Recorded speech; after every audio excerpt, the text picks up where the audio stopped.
Aloha guys, welcome back to another episode of Narkilavaya. My name's Kavai. On today's episode, it's a little bit different. It's kind of more like a Christmas/birthday present episode where I'm going to be showing you guys how I transform my 4K Stradic FL into a 5K by adding a power knob, this 5K spool, as well as different types of braid that I'm trying out right now. All products that you see here were bought at highfishgear.com. I'll leave a link below as well. I like to support mom and pops, and gotta support the Kama'aina from Hawaii Nei. So yeah, let's get to it guys, and I'll show you how I upgraded my 4K into a 5K. So to spool them up, I bought this braid right here. It's called tight line braid. Normally I use Daiwa's J-line braid, but I thought, hey, it's made in America, so why not give it a try? I've heard good reviews about it. I heard, it doesn't really bleed. So I bought the 50-pound braid for my 5K spool, and I brought the 30-pound braid for my 4K spool. So let's get together and let's get it spooled. So the 4K, I'm going to be teaming it up with my Team Daiwa surf rod because my Vanford's out of commish, so this is what's going to be the new one. So let's put our braid on here, and what I'm going to start off with, I'm sure other people have seen it, so I'm just going to show you real quick. I just put a piece of electrical tape around this spool because this spool doesn't have, like that normal rubber grommet here that's made for braid. So to stop the braid from slipping, we're just going to put a piece of tape around the spool just to stop it and give it, some type of grip that it can bite onto.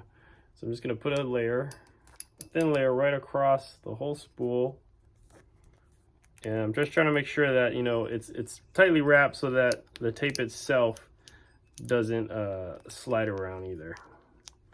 Okay, so boom, I got a light piece of tape all the way around, just one layer, should be fine. You just need something there to bite.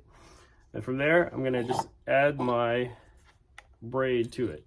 Some people put another piece of mono on there, just to help have that, little bend in the end. But honestly, you're never going to reach the ending of your reel, right? If you're getting spooled by a fish, like, it's game over already. So I'm just putting this on there just so that, it helps prevent having that extra thickness of having, the thicker mono on there.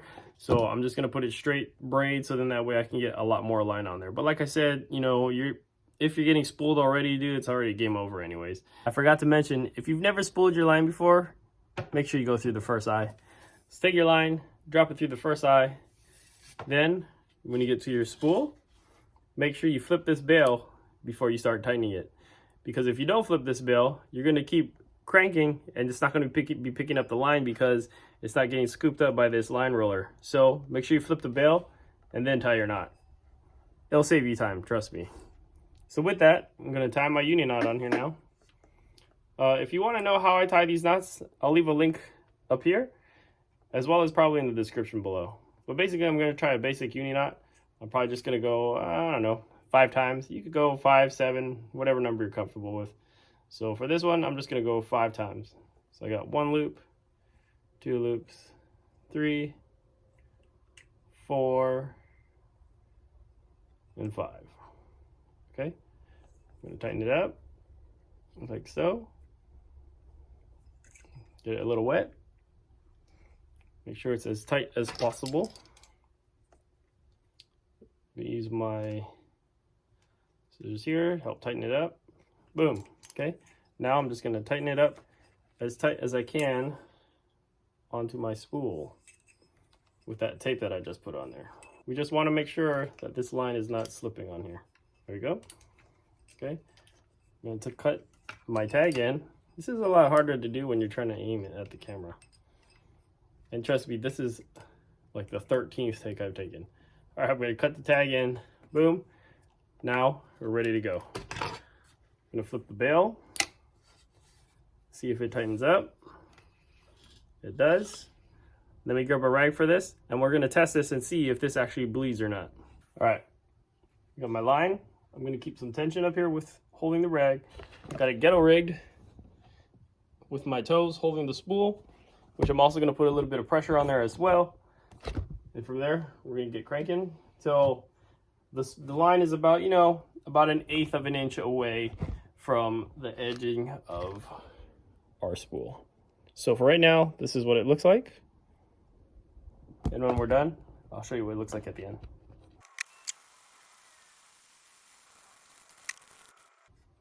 All right, check it out. Look at that. There's hardly any bleeding on here. There's like a very small trace of pink on here, but dude, it's pretty good. All the other braids that I've used, you know, it's always leaked on top of the towels after when I put the pressure on there, but this is pretty good. It's only got a little bit of light pink. So let me show you the spool. I haven't cut it yet, but you can see that I still have, you know, like an 1/8 of an inch gap on the bottom as well as on the top.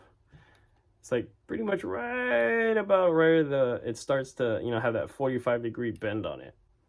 I don't want to put too much, because if you put too much line on top of your reel, that's when people get a lot of wind knots. You'll get a lot of wind knots because your line is just trying to rip off of your spool a lot faster, you know, than it's actually getting thrown out.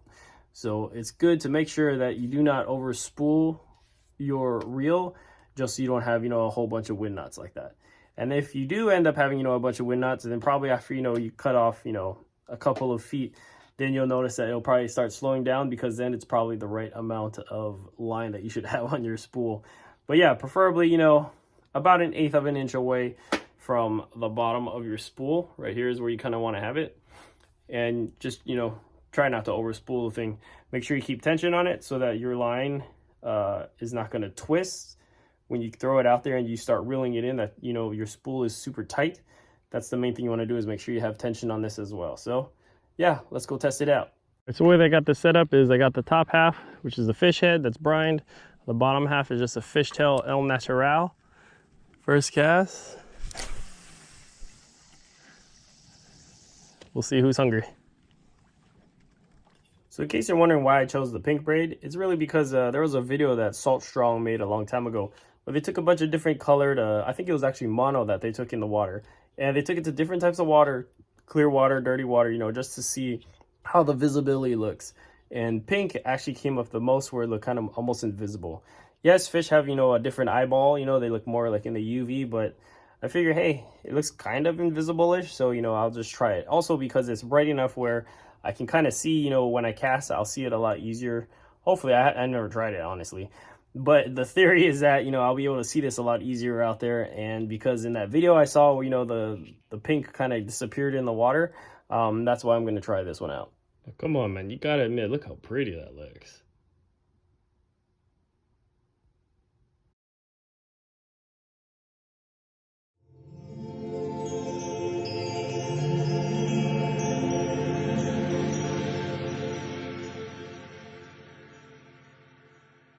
Alright guys, so here's the Gomexus power knob and also all the parts that it comes with. It comes with 2 bearings, 1 bushing, 3 washers, and 2 screws. So let me show you guys the part number as well as the size that I got.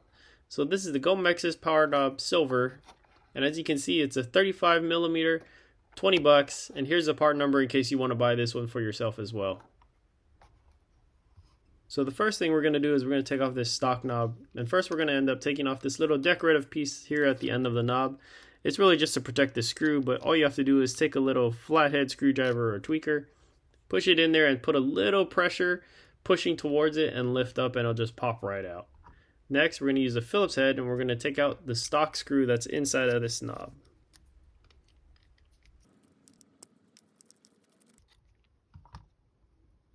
Now that we got that off, we're going to end up taking off this plastic bearing that they have on here.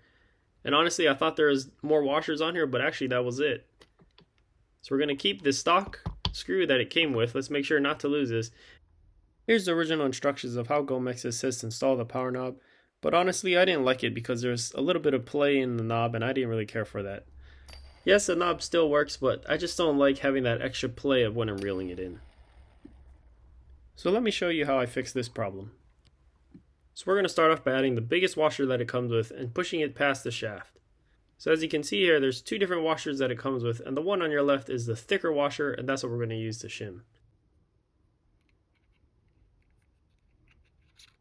Next, we're going to add one of the bearings that it comes with. Put our bottom half of the knob onto the shaft itself.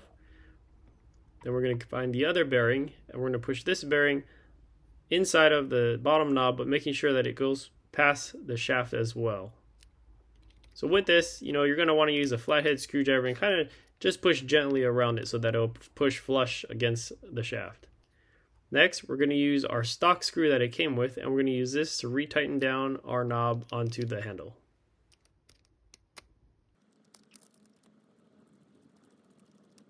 So once you got it nice and snug, now all we have to do is add the top half of our knob.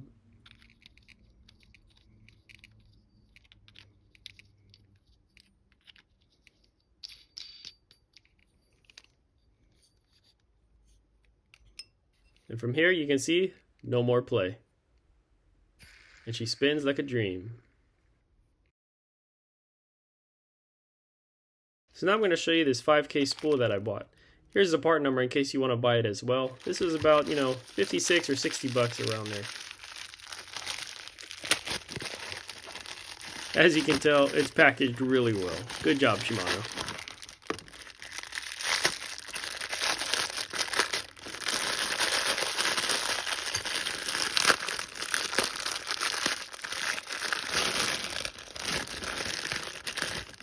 Alright, so here it is. This is the 5K spool that we're going to be adding onto our 4K. This is the line capacity for it.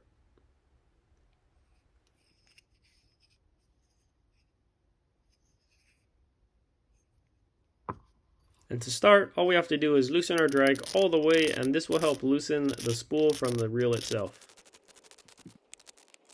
Once it's completely loose, all we have to do is take off the old spool. Now, if you can look here, there's actually a side on this shaft here where it's actually cut. It looks more like a shape of like a rectangle. You want to make sure just to line up the spool itself as well as the shaft. And then when you're ready to put the drag on, there's also that same rectangle cut, so just make sure that everything lines up properly and just tighten your drag back up.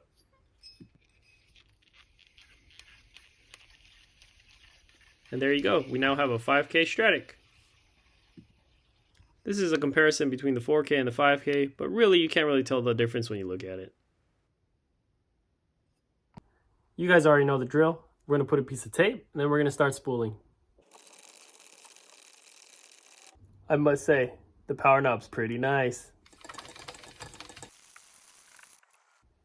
Check it out.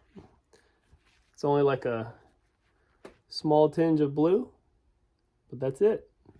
Pretty good. Doesn't bleed that bad. Here's the final product. I love how this blue, it's not just, like a straight colored blue. It like in the light, it kind of looks light, it looks dark, kind of like a metallic, I guess. I'm not sure if that's the right word to use for it, but I definitely, love the color of this blue here. This is just a line comparison, but you can see how much more the 5K took versus the 4K. It's also a thicker braid, so a thicker line, but you can see that, the 5K definitely uses up a lot more line than the 4K. Yeah, guys, that's pretty much it. I hope you enjoyed, the episode of swapping out the different sized spools as well as adding our little power knob here. You might be thinking, that's a little excessive to get another spool, which you're right. After I bought it, I was kind of like, maybe I shouldn't have. But the nice part is, this spool right here with the 30-pound braid, I'm going to use it mainly for stripers and perch, or any, small game. And with the 50-pound braid, I can use this for rock fishing, or maybe catching salmon or something like that. So it is nice, having two different spools, so that I don't need two different reels. I could just use the same reel and just have, a stronger braid as well as, more line with it. So yeah, I hope you guys enjoyed this episode. Mahalo for watching. Catch you guys on the next one. Get in. Bye.